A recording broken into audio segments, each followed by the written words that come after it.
Hi everybody, today we have Ashley Cole here, and I met Ashley a couple months ago at a work event, and the minute I met her, not only did I love her energy, but I also loved something that she shared with me, which is that she started an Instagram to inspire others in their fitness journey because of her own journey in weight loss and in getting healthy and fit. And I'm bringing her on today so that she can share with us what that journey looked like. And for everybody who's watching who may want to get their health together like I do, for them to find a source of inspiration as they embark on that adventure.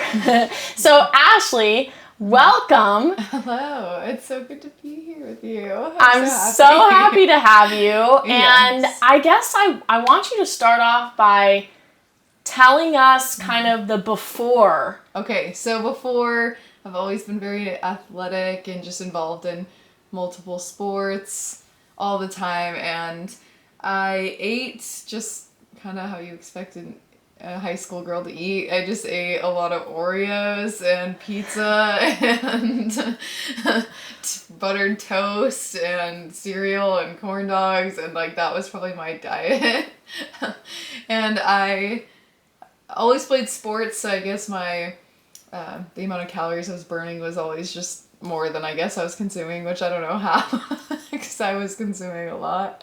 But I do remember my body image as a high schooler. I would say, though I don't think I was unattractive when I was younger, I do remember in high school I would walk into rooms with my friends and I would kind of just gather that I was probably the biggest girl in the room. I was not even bigger than any other girl. I just felt like I was. I was probably around 145, 150. And I would just have this weird feeling that I was bigger than other girls. And I just remember seeing them in clothes and just kind of being interested that I looked different in them. Not necessarily finding it as a bad thing, but I did noticed that they looked different and better in clothes, I felt like, than I did.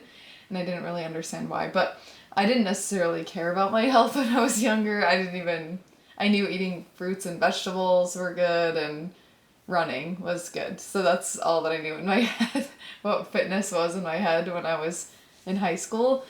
Okay, and when you noticed that you were maybe different than these other girls in school, what kind of thoughts did you have about yourself? I did feel a little just uncomfortable, like girls do. But once I stopped high school and I served a mission for my church, and that's basically just a 1.5 year service that you go about and you live somewhere and you kind of are a little isolated from worldly things just because you're supposed to focus on serving. And so I didn't have access to internet. I couldn't even call my mom. I can only call her twice a year. I don't think I could live through it. Yeah. It was hard. Yeah, you couldn't like call your friends. And you couldn't Google anything or watch YouTube or like watch movies, listen to music, things like that. And in that during that time, it actually gave me a lot of stress because I was living a life so different than people my age, and I was living 24/7 with another girl, and I mean, just I love women, but sometimes the energy can be like you can butt heads like if you're together for too long. Anyone, For sure. not just women, but so I was in a very high stress environment. I had a lot on my plate at that time. The only time I felt like I was in control of something was when I was eating. In order to have fun, I ate a lot. I just remained eating like I was in high school, but I was doing none of the athletics like varsity basketball, varsity soccer, stuff like that.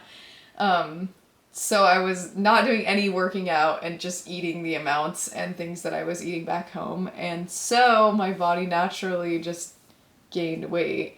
And yeah, that's when it kind of went all downhill. So you're saying that you were on your religious mission service trip, and it was a pretty regimented schedule that you had to follow. You didn't have a whole lot of freedom to do whatever you wanted, but you could eat whatever you wanted. That's what I'm hearing from you, right? Yeah, I mean, Okay. yeah. And so you experienced yourself as kind of letting yourself go a little bit because you had that freedom. Okay, so walk us through what happened as you see yourself having a free-for-all with food. Okay, yeah, so like I said, food was the only thing that I felt like brought me happiness at the time. That's really sad. I promise there were other things, but at the time, that was just something that brought me happiness every day, like something I could look forward to. Wow. And something I could, be in control of. And I just remember I would see myself in my clothes, and my clothes were getting tighter. And the missionary companions that I was with, the girls I noticed all of them were smaller than me, and I started to feel really uncomfortable. Like, in high school, they would always be relatively the same, but I just remembered seeing they were all smaller than me, and they all looked more fit than me, and I noticed that, and it started to kind of weigh on me a little bit, that my clothes were weird. And sometimes, too, this is kind of interesting, this is kind of when I started to get to my breaking point of when I wanted to change things. But I didn't really see any issue in what I was doing or eating or anything like that until, some days I would put on my seatbelt, and I would just noticed I didn't like how the seatbelt fit on me. Like, I didn't like... Yeah. I had to... I don't know how to explain it. Just weird little uncomfortable things like that. Like, I didn't like how my seatbelt laid on my body. I didn't like how my... Like, even my underclothing fit on my body, and how tight things felt, and how big... I don't know. I just felt, uncomfortable. I'm sure a lot of people relate to that. And then... I didn't have access to a scale or weighed myself or anything like that. But I remember I stepped on a scale for the first time in a year. On the mission trip. On the mission. And how long was the trip again? It was a year and a half, so 18 months. Okay, so... This is probably 7 months into it. Okay, so 7 months into your mission trip, after you've had a free-for-all eating whatever you want, you step on the scale, and walk us through what's next. That was definitely the moment. I remember I walked in, there was 3 other girls in the house with me, and I remember I stepped on this scale, and... Okay, numbers, like I said, don't mean anything. But to me, I had always seen 140, 150 around. Maybe 155 max in my life. And I remember I stepped on the scale, and it said 175 pounds exactly. And I lost it. I was like, oh my gosh, like, pregnant women are sometimes 175 pounds. Not that that means anything. Numbers aren't what you want to focus on, but at the time, for me, that was not a healthy weight to be at. And I just remember being like, oh my gosh, I have to change this. Like, I have to change something I'm doing. I remember emailing back my mom at home, and I told her, send me anything in a box that will help me lose weight. I don't care if it's a weight loss pills. I was like, send me weight loss pills. Like, I literally asked her to, and she said, I don't think that's a good way to do it, but I'll do it. And so she did it, and I remember I took weight loss pills, which are like, I don't even know what's in them. So you reached a point of desperation 7 months into your mission service trip where you realized, I gotta do something right now because the number that I'm looking at on the scale is not a number that I feel confident about. Yeah. Oh, it was bad. So you started taking these weight loss pills, and what happened from there? They definitely were messing with my stomach because my just everything wasn't doing okay. Like, I started to feel really weird. Like, so I stopped taking those, which was good. I took them for probably like a month, and then I just was like, I don't know what I'm doing. I just knew pills were probably not the answer to my issue. So then, like I said, we weren't able to Google anything. So I couldn't even just get on Google and say how to lose weight or what's the best diet. Or because when you're on the mission trip, you don't have access to your cell phone. So you had to rely on people like your mom who could email you and give you support. Yeah, so I asked her, like, what do I need to eat? And she tried to give me the best advice she could, but she was more just there for moral support, like, it's okay, you know? And then she even tried to tell me, she even said, it's okay, Ashley, you're closer to sea level, and the gravity is different there.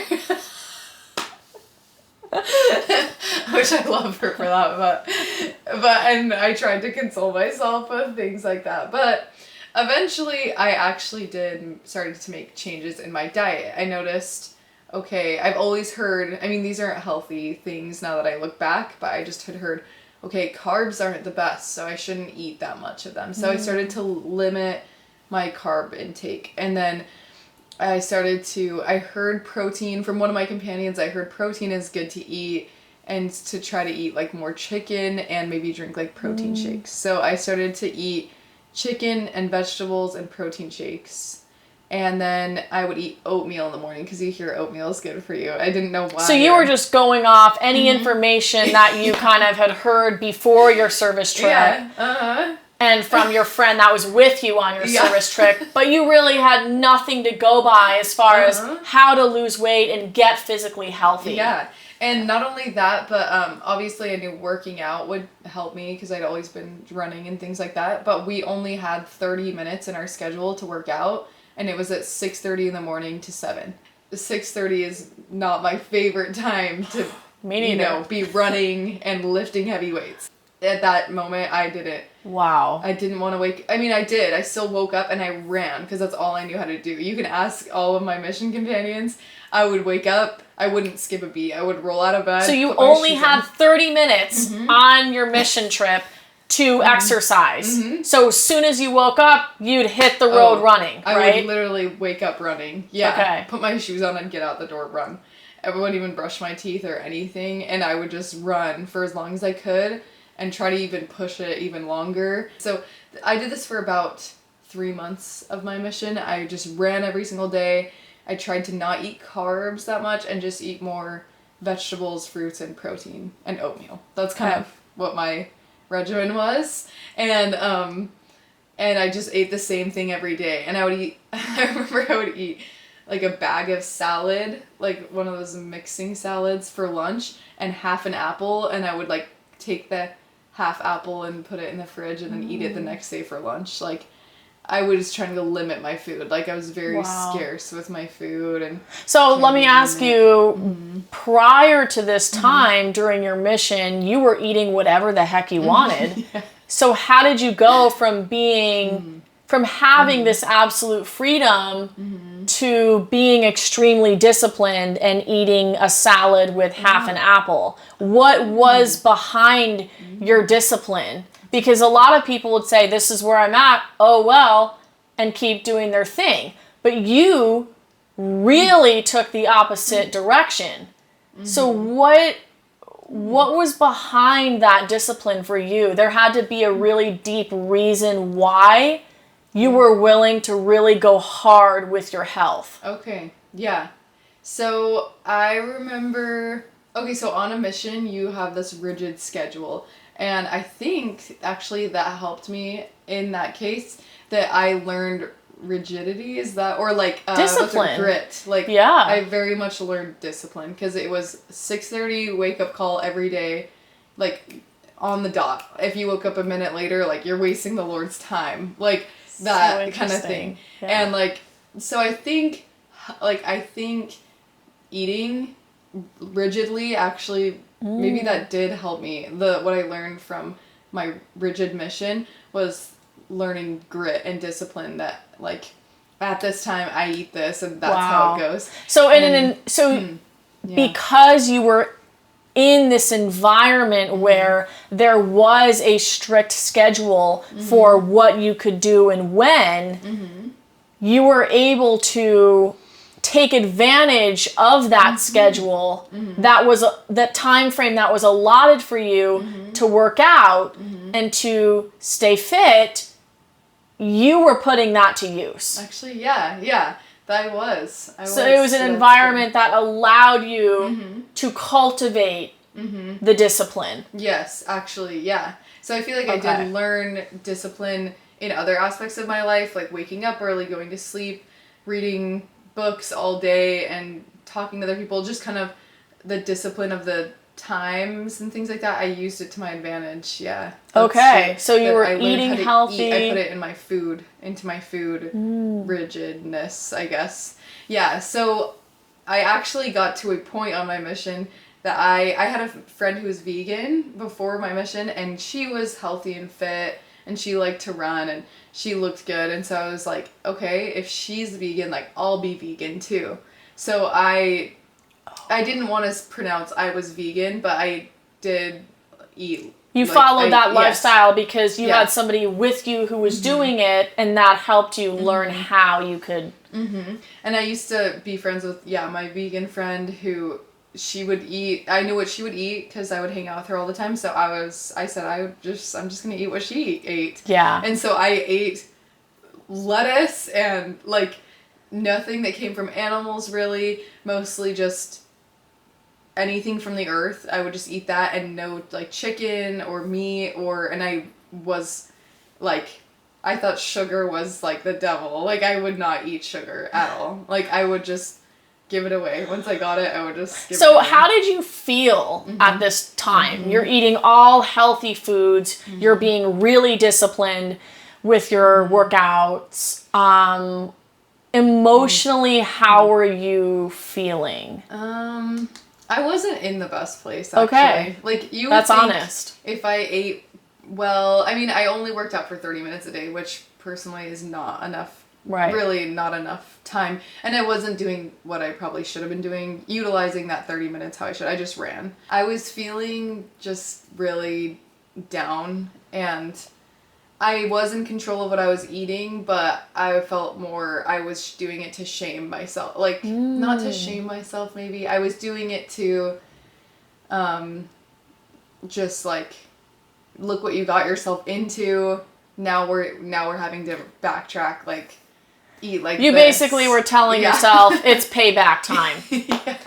I was paying back myself who would binge and eat whatever. But you felt like it was coming from a place of shame. Yes. Yeah. In the sense that when you first stepped on the scale and weren't happy with what you weighed, you were having a conversation with yourself like, this is your fault. Now you have to bounce back. Yeah. Because something's wrong. And that's the shame there. Yes. And it wasn't great. You could ask my companions. I wasn't the happiest person. I was actually very not happy. Like, I wasn't as you were getting healthy, you weren't actually happy. Yeah. I wasn't very kind or friendly. I just cared about that. And truthfully, between, like I said, the 7 months is when I kind of got to my peak. And then about 6 months later, I lost about 10 pounds. So I was probably down to 165. Wow. And then, so doing the whole eating and running and eating like a vegan, I probably lost like 10 pounds doing that. So it was probably like at the 165 range. And then about probably 160 right before I got home from my mission. So, and my friend was getting married, and I remember her saying, like, that's my motivation. I want to look good at her wedding, because she looked really good at the time, and I was like, I can't be that bridesmaid that, I don't know, which is dumb, but I just felt that way, that I can't get home. And also there's a stigma, everybody on their mission gets kind of overweight, or women, because they just eat a lot. I don't know. When I traveled abroad on semester at sea for 4 months, I completely let myself go. So I really relate to your story because I was basically living on like a small cruise ship, having access to a buffet for breakfast, lunch, and dinner every day. That would be hard. And I did not care at all what I was consuming. Now, emotionally, I felt horrible because, of course, I was not happy with the way I looked. But I can relate to that whole idea of just not caring, letting yourself go, having no discipline. And I think that it is important to have some type of why behind your willingness to want to change. Yeah, so my why became, so immediately it was my friend's getting married and I really want to look good for that wedding. I don't know, I knew those pictures would go on forever and I just wanted to make sure I looked okay in them. And I didn't want everyone to judge me. It was a shameful feeling. Yeah. I was trying to lose weight for shame purposes. Like, I don't want people to judge me for gaining weight and things like that. And then something that really was my motivator, probably my biggest motivator, was I don't know, at my age, there were people that were getting married and dating people. And I had recently, before my mission, I went through a breakup, and obviously you ask yourself, oh, is that girl prettier than me? Like, why did he, And so I had that sense of, it's because I'm not pretty that boys won't like me, or it's because, whatever. I'm not skinny enough. Yeah. So boys may not be attracted to me. Yeah, and though that seems shallow, you really do want a partner who prioritizes their health. So I knew I wanted that in someone someday, and so I had to be that. So my mindset started to shift from shame to like, I want to be someone that I want to be with. I love that. Oh, that's wow. good.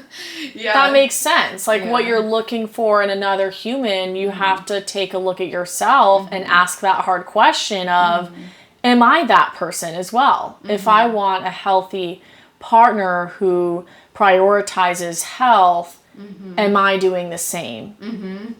Right, because I can't just ask him to be a healthy person who cares about his health and I'm not reciprocating, and he's not even going to want to, he'll look right past me. We won't even meet each other because he'll say, that girl doesn't care about her health. So that was my main motivation. And so you got back from your mission trip, you're home, everyone's starting to get married or partner up. You want the same, but you notice, I've got to work on my health. And that was the moment that you're like, okay, pedal to the metal. Yeah. So bring us there. So I actually I got into Idaho. That's where I came home. And then I moved right to Wyoming. I hung out with my friends for the summer, and I tried to live a good healthy lifestyle while I was there. And I would go on dates with these boys. And I remember this is kind of a tangent, but I went on a date with this boy, and health was my priority at the time. And he was like, let's go to McDonald's. And I just said, okay, can we not? Like, is that okay? And I just said, I just was awkward. Like, I just didn't want to go because health was really my biggest priority at the time. And he literally didn't take me on another date, and he told everyone I was weird. But I just remember being kind of felt, well, shoot, do boys even like healthy girls then if they... Wow. I was kind of confused, but then I thought to myself, okay, the man I want to be with is going to respect that I don't eat it. To each his own, as they say. But yeah, I remember that was kind of the mindset shift I had, is it became less shameful and more just, took responsibility. I just needed to take responsibility of my health versus shaming myself for my poor health. And so I did pretty good at going to the gym from then on out. I went probably like 2 or 3 times a week, but I would just run because that's still all I actually started to enjoy it a lot. I enjoyed it a lot. But I would run about like 7 to 10 miles a week, and I liked it, and I did it for like a year, and it didn't stop me from getting a husband because I did get married in that running phase. So as you're getting healthy, you've already found the person that you want to be with forever. Yeah, and because you have that partner now does not mean you're done with maintaining your health. Yes, and I'm grateful my husband really cares about his health, and it motivates me and stuff like that. And something that this is also a tangent, but something that was kind of a confirmation to me. It was like, I remember he said, let's go to Taco Bell. And I said, no, I don't want to go. And he just said, okay. And he's like, and then he still took me out on dates. Like, yeah. And so I just said, okay, this guy cares that I care about my health. So he cares. Like, he gives a crap about my health, he too. appreciates Like, that you value health. Yeah. And wouldn't judge you for declining an opportunity to go to McDonald's like your other date did. Yeah, and it doesn't matter. I eat at Taco Bell. I eat at these places now. But back then, I just really was you were rigid. on a mission. Yes. Literally. Yeah. Okay. Yeah. But I just ran, and then really I started to shift my mindset. I wanted to be skinny. I remember just looking at these really thin girls, Victoria's Secret model thin girls, and I was like, I want to look like that, even though realistically my body type is just an athletic body type. I have like a thick trunk and legs, and I just would run. I was like, I want to run until I look like a Victoria's Secret model. Wow. And so I just did run for over a year. And I remember my husband said, why don't you try picking up, lifting weights? And I was like, I don't want to look like bulky or like, you see girls that lift weights that do look big and they're not really lean either. And you're just like, I don't want to look like that. Not in a rude way, but just, it's just like, I didn't Everybody has their own preference and their idea of how they want to look. Mm-hmm. Some people want to look like a bodybuilder. Yeah. Some people don't. Mm-hmm. Neither option is wrong. It's just your preference. Yeah, and then I remember seeing girls that I actually did want to look like that lifted weights, and I remember that was a game changer. I remember seeing really fit, lean girls lifting weights, and I was thinking, okay, if they do that, like, maybe I should try it. And the second I started lifting weights, my mindset flipped. Now, I don't work out because of shame or anything. I don't feel an ounce of shame. I just do it to feel strong. And I don't want to be skinny anymore. I just want to be strong. Wow. And since I made that mindset shift, I've actually lost 15 pounds. So now I'm even lighter. And, I mean, that wasn't my goal anymore, to lose any more weight. Because I hit my goal weight of 150 pounds. That was like to lose 25 to get back to what I was. But now I'm 138. And so it's like now I'm 40 pounds less than my goal, like what I was on my mission. Wow. And so you lost 40 pounds. Mm-hmm. Yeah. From what time? How long did that take you? I mean, it was a long time. And if I would have done everything right, and if I would have done everything I know now, it could have been faster. So from the time I was 40 pounds heavier to when I lost it was, I want to say, 2 years, maybe 2.5. Okay. So it took you 2 to 2.5 years to lose 40 pounds from the time you started that mission service trip to the time that you came back home, had your husband, and were living your day-to-day life. What was the number one mental roadblock that you consistently kept getting hit with in that 2.5 years? I felt like it was eating is a social thing, and spending time is very social. So I felt like I was choosing between the gym and eating healthy and having friends. And so, because it was either I go to the gym every day after school or during school, and I miss out on my friends going out and doing something fun, or like spontaneously that I didn't really, or if they were all going to eat fried food somewhere, I was like, I will go, but I felt awkward sitting with them and wanting to maintain my health goals, but that wasn't their priority at the time, which is totally fine, but it just was mine. And so I felt like I hit the roadblock of, I didn't lose friends in the process, but I had to shift to friends that really, I felt more comfortable in the presence of friends with similar goals as mine. And not just in eating or working out, but I did like that they appreciated my desire, and then they also had a somewhat of a desire to be better themselves in some way, even if it wasn't in health. But I would Yeah. never even think of that as being like a major obstacle when it comes to going on your health fitness journey, that you have to prioritize yourself sometimes in situations where it can be difficult to do that.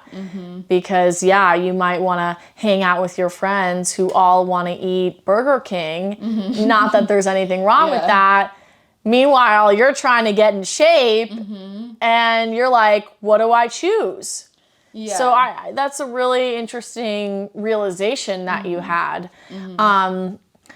So how did you continue to move through that difficulty? Okay. I like I said, I kind of, getting older as an adult, you don't lose friends, but you kind of just, they ebb and flow. And so I did learn to kind of steer myself more towards friends with health goals, and just so that we were on the same page. And then I knew that they were at the gym too, so they're not gonna need me right now because they're at the gym. So I'm at the gym too. You know, like, I don't.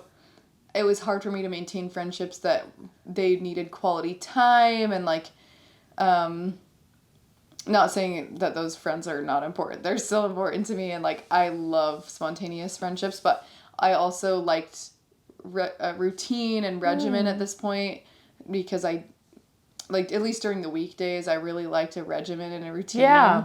And so it was hard to have friendships that were spontaneous, even though that's such a good quality. It was just hard. And so I've kind of maneuvered and shifted and just found friends with goals that I know they're busy and I'm busy too, but we're just going to reconnect on the weekends or whatever, when we're not, because they're an adult, they have jobs, they have goals, they have outside hobbies, they have side hustles. I want to be that too, that has like a job and side hustles and husbands and like things that I need to focus on. And so we can just be friends, but it doesn't have to be, you don't have to be my, like, glued to my hip kind of thing. You know? So you found value in finding and spending time with friends who were on a very similar path as you, prioritizing their health. And those were the friendships that you prioritized on your journey because it just made the most sense for what you were up to at that time in your life. Yeah, and it's never not like I'll reconnect with people ever. It's like I totally want to, but it's just, just getting older, and I just want to be friends with people who have goals too, you know? So yeah, I don't know. So now you have been married for how long? We're in our 3rd year of marriage, so probably third year. 2.5-ish, So all this time, have you been maintaining this regimen with your health? Yeah. I mean, clearly I know, but you never lost that desire to keep staying in shape. Yeah. How did you never lose that? Thankfully, my husband grew up in an awesome family. They eat healthy and they prioritize his health, so it was just normal for him. And on days where he wants to eat out, I've less restricted myself. So it's kind of cool. He broke me out of my rigid grit, like, eating, and now I eat out here and there, and I'll eat fried food if I feel like it or whatever. I just know balance more. Yes. You learned flexibility. And sometimes it will be, hey, I want to eat chicken and spinach tonight, so you're on your own, dude. Like, I don't make him dinner every night. Like, just because, I don't know. If he wants to eat mac and cheese tonight, I'm going to eat something else, whatever. Or, I don't know. So that's really impressive, because I know when I've tried to get in shape, I just kind of drop off at a certain point, and it's hard to really stick with it. So I admire the fact that just because you found that partner, which was initially your big reason for getting in shape, doesn't mean that after you got married, you just stopped caring about your health. Yeah, I think it changed too, because my husband still is a great motivator for me to remain healthy, because this is like kind of weird too, but I never want him to look at me and say, like she's not who I fell in love with, or she's not attractive to me she's anymore. not attractive to me anymore. That's actually a huge fear of mine. I always want to make sure that I'm attracted to him because he's stuck with me forever, and so I deserve to. Well, we know that's really important in relationships. If you don't have attraction, there's nothing that's gonna and keep you together there. If he did the same thing to me, let's say he just let himself go after we got married, that's unfair to me, and that I married someone that I thought prioritized their health, but they actually didn't. And wow, and and so I didn't want to be unfair to him, and so I go to the gym actually for internal reasons because it makes me feel good. I digest my food better. Now it's just very intrinsic motivation at this point. I literally go because of habit. It's like brushing my teeth. It's like if you don't brush your teeth in the morning, you just feel icky in the day. Like that's how I feel if I don't go to the gym. It's just, I feel happier when I'm on a treadmill for some reason or lifting weights. It's just a fun thing to do with my husband. It's just very intrinsic motivation at this point. You went from getting in shape from a place of shame and thinking there was something wrong with you and you should look like other girls to having your source of motivation be purely intrinsic, like you said, about your health and your well-being. Yeah, now I just feel really good in my day, and I feel good about the balance that I have. I honestly could say there are probably moments in my journey I was even leaner than I am now because I was more strict, but now there's no shame attached to me eating ice cream or fried sushi or something. Now I just eat that because I enjoy it, but I know the balance, and I don't look at myself anymore and feel scared or or I don't know, because you don't have this shame about yourself and your need to look perfect. You can allow yourself the freedom to be flexible in your lifestyle. So to this day, what would you say has been your proudest moment in this entire health journey? Okay, so before my mission, I lived in Jackson Hole, Wyoming, and you see the Tetons, and they're just beautiful, and you hear people climbing it, and I've always wanted to be that, but I just, if someone asked me to go on a hike back then, I would be like, ooh, okay, talk to me in a few weeks after I've gone on a couple hikes. I don't really feel like I'm in shape, but and I always looked at the Grand Teton and said, I want to climb that someday, but I have no idea at what point I will be ready to do that. I have no idea. And then last summer, so fast forward 4 years, I've gone through roller coaster of health, and I kind of started to take steps into rock climbing earlier last year in 2022. And I love rock climbing. Oh, really? It's hard, but I actually think it's fun. It is fun, I started a rock climb because in my head I had this dream that someday I'd climb the Grand Teton, but I didn't have a date or anything. And then last summer, I just was joking around with one of my mom's coworkers who climbs the Grand all the time, and I just said, I'll pay you to just take me up someday. And he said, what about next week? And I was like, but then I said to myself, I'm the most ready I've ever been right now, actually. I used to think, I'm not ready, but I'd been rock climbing for at least the first 4 months of the year. I'd definitely done the scale of what the Grand is. I'd studied the Grand before just for fun. I'd gone on a few hikes already that year, and I'd already been cardiovascularly, I guess, working out too, and I just said, I didn't feel ready, but I knew I was the most ready I'd ever been, and I thanked myself so much for that I could make that spontaneous decision, and I just said, yes, take me, and 7 days later, I was on top of the Grand, and I was on the tip top of the tallest mountain on that mountain range, and I remember I just cried, and I just was crying because I got up there, and I was just like, I was so grateful that I did that to myself, or that I allowed myself to make my dreams come true, because it always been a dream, but I never thought I'd make it. I knew I'd make it a reality. I just didn't have a timeline on it, and I never thought I'd be healthy like I was enough to do it. Oh, it was awesome. That was really my proudest moment. I genuinely just thanked my past self. That my past self was like, I was like, thank you for putting in the work so that I could do this right now, you know?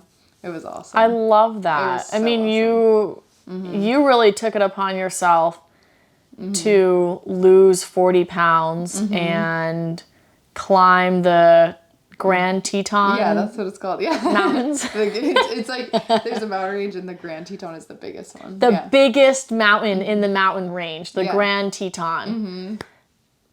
I mean, that's like outstanding because it was awesome. Your past self probably would have been horrified at the thought of climbing the Grand Teton. Oh, yeah. But today you're like, I'm ready for this. Yeah. I've never been. What a shift in mindset in over like just a couple years. Yeah. And I think like when I met you and I saw this path that you've walked, it showed me that it's possible for me as well to get in shape and to be way more healthy than I am now. You're my exact age. There's no reason that I have all these excuses when Ashley can do this. So the reason that I flew you out to Las Vegas and the reason we're even recording this podcast is because I decided you're going to be the person that helps me get in shape and keeps me committed to being fit. And if it weren't for the journey that you've walked on and the openness and the vulnerability in what you've shared with me about the challenges of that and the successes of that, then I wouldn't have thought to come to you and say, hey, I need your help. So it's your willingness to share very honestly, not just today on the podcast, but publicly on your Instagram and with people that you meet, that has you be in a position now where you're going to have clients and you're going to be the motivation behind them reaching their goals, like you're about to do for me. So I want to say thank you very much, because a lot of people wouldn't be willing to share about what that was like for them to not love the person they see in the mirror and to turn that all around. So if you could speak to anybody who's listening, maybe someone who doesn't really love the way they look, and they kind of have an inkling that they want to look different. Maybe they don't know where to start, or they just don't believe in themselves enough to get to where they want to be. Overall, what would be the key things that you would say to somebody who wants to change and improve their health? I would say your dream body is your body in its best form, and it's so possible to get it, and you're the only person who can get it. So there's no one that's going to save you in this process. There's no quick fixes. There's no shortcuts. It's nitty gritty. You have to put in the work to get the results. This is probably one of the only things in your life that will never be handed to you as your health. Wow. You will never heard it said that way. Because, I mean, if you think about it, that's true. No one can make you run on a treadmill. No one can give you negative 15 pounds, you know? But they can give you money. They can give you raises. They can give you experiences. But health is the only thing you really have to take upon yourself. Your dream body exists and you have it. It's right there. It's just you in your best form, and you have to take those steps, basically. Yeah. So, speaking about taking those steps, how can people find you?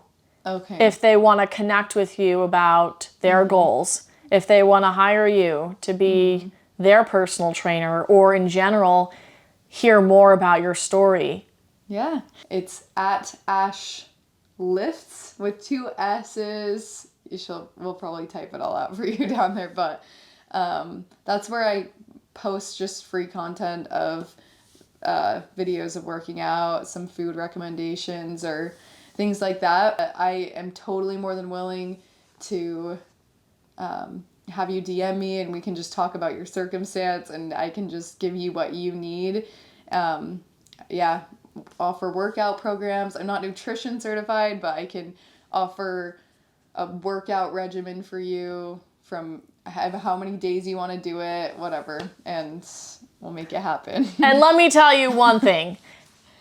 Ashley's superpower is uplifting people, making everybody feel like they are the best human on earth. And for me, this is why I've hired you to be my fitness coach, because I know without a doubt that you are the best possible human to inspire me, to cheer me on. And that's what I think every person needs along their fitness journey. So Yes. I don't care what certifications you have. I know that you're qualified because of your energy and who you are in the world. So I want you to keep that in mind. It's not always about how many certifications you have. Sometimes all it's about is the kind of person you are. Wow. Yeah, thank you. You're so sweet. This is Shana, everyone. She's amazing. So, do you have anything else that you want to say to us before we wrap this up? Health is wealth. Health is wealth! And I don't know what else. Basically, just you will feel so much better when you take your health into your own hands and you take it very seriously. With balance, obviously. You need to have all sorts of things in your life and every experience, but your health is so important. That's all. Thank you, Ashley. And I'm looking forward to the difference that you make for me with my health. And we can't wait to share with all you the results of that. Yeah, super excited. All right. Thank you.